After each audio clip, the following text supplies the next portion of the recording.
ഇന്നത്തെ വീഡിയോ നടന്നത് ചെറിയൊരു വീഡിയോ ഉണ്ടാ ബൈക്ക് സ്റ്റാൻഡിനെ ബേസ് ചെയ്തിട്ട് നമ്മൾ കൂട്ടുകാരൻ തൃശ്ശൂരിൽ നിന്ന് ഇവിടം വരെ നമ്മളെ കാണാൻ വേണ്ടി വന്നേക്കണ്ട സ്റ്റണ്ടിങ്ങിനെ കുറിച്ച് കൂടുതൽ കാര്യങ്ങൾ മനസ്സിലാക്കാനും പിന്നെ ചെറിയ രീതിക്ക് പ്രാക്ടീസ് ചെയ്ത് നോക്കാനും വേണ്ടിയിട്ടാണ് നമ്മളുടെ ഈ ചുറ്റുവട്ടത്ത് ഒരുപാട് പേരുണ്ട് സെന്ററിങ് ചെയ്യാൻ താല്പര്യമുള്ളവർ. പക്ഷെ അവർക്ക് ടൈം മൂല്യം വണ്ടിയില്ല എന്നാണ് പറയുന്നത്. ഗ്രൗണ്ടിൽ എത്തിയപ്പോഴത്തേന് ഏരിയാസ് പാറയുടെ മുകളിലെത്തി പ്രാക്ടീസ് ചെയ്ത് ആശാനെ കുറിച്ചാണെങ്കിലും കൂടുതലൊന്നും പറയാണ്ടിരിക്കണം നല്ലത്. പ്രാക്ടീസ് ചെയ്യാനായിട്ട് സ്വന്തമായിട്ട് വണ്ടി ഉണ്ട്. അത് പ്രാക്ടീസ് ചെയ്ത് തന്നെ വണ്ടി കേടാവുന്ന പറഞ്ഞിട്ട് കയറ്റി വെച്ചിരിക്കുന്ന വണ്ടി. ആശാൻ എന്നുള്ളൊരു പേരിന്റെ മൂല്യം ആശാൻ കളഞ്ഞിട്ടുണ്ട്. ആശാനേക്കാൾ ബെറ്റർ ഞാനും റിയാസും ഫ്രീ സ്റ്റൈലും കാര്യങ്ങൾ പഠിച്ചുകൊണ്ടിരിക്കുന്നത്. ഫുട്രാഗ് വലിയിൽ ആശാനെ കഴിഞ്ഞിട്ടുള്ള വേറെ ആരും. കാരണം അത് മാത്രമേ ഉള്ളൂ. ഏകദേശം 5 വർഷത്തോളം എന്റെ കയ്യിൽ R15 V2 ഉണ്ടായിരുന്നിട്ട് അന്നത്തെ ഒരു ടൈമിൽ സ്റ്റണ്ട് റൈഡിംഗ് ചെയ്യാനുള്ള ഒരു ഇൻട്രസ്റ്റ് ഒന്നും ഉണ്ടായില്ല. ആശാനെ കളിയാക്കിയുള്ള അപ്പം തന്നെ കിട്ടിയിട്ട് കയ്യിലേക്ക് ഒരു വട്ടം വീണെന്നും പറഞ്ഞ് ഞാൻ ഒരിക്കലും നിർത്തില്ല. കാരണം ഇതുപോലെ ഒരുപാട് വീഴ്ച വീണിട്ട് ഞാൻ ഇത്ര ലെവലിൽ എത്തിയത്. Every fail is part of success എന്നാണ് പറയുന്നത്. ഈ ചെക്കനാണെങ്കിൽ ഫ്രണ്ടിൽ നിന്ന് പോകണില്ല.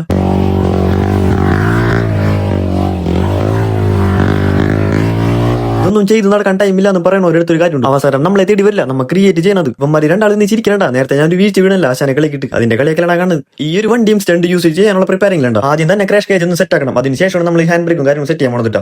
ഒരേപോലത്തെ മൈൻഡ് സെറ്റ് ഉള്ള ആൾക്കാർ നിങ്ങളെ കൂട്ടത്തിലുണ്ടെങ്കിലല്ല ആ ഒരു ഗ്യാങ് എന്ന് പറയുന്നതുണ്ടല്ലോ അടിപൊളിക്കുള്ളൂ. അതൊക്കെ ശരിക്കും പറഞ്ഞാൽ അനുഭവിച്ച് അറിയാൻ വേണം. 6 മണിക്ക് ശേഷം ഞങ്ങൾ പ്രാക്ടീസ് ചെയ്യാറില്ല. ആ ഒരു വീട്ടിലേക്ക് ശബ്ദം വല്ലാണ്ട് പോകുന്നുണ്ടെന്ന് പറയുന്നത്. ഇന്നത്തെ വീഡിയോ നടന്നത് ഇത്രയുള്ളൂ. ഇനിയുള്ള മോർ അപ്ഡേറ്റും കാര്യങ്ങളായിട്ട് അടുത്ത വീഡിയോ കാണാം. അപ്പോൾ ബൈ.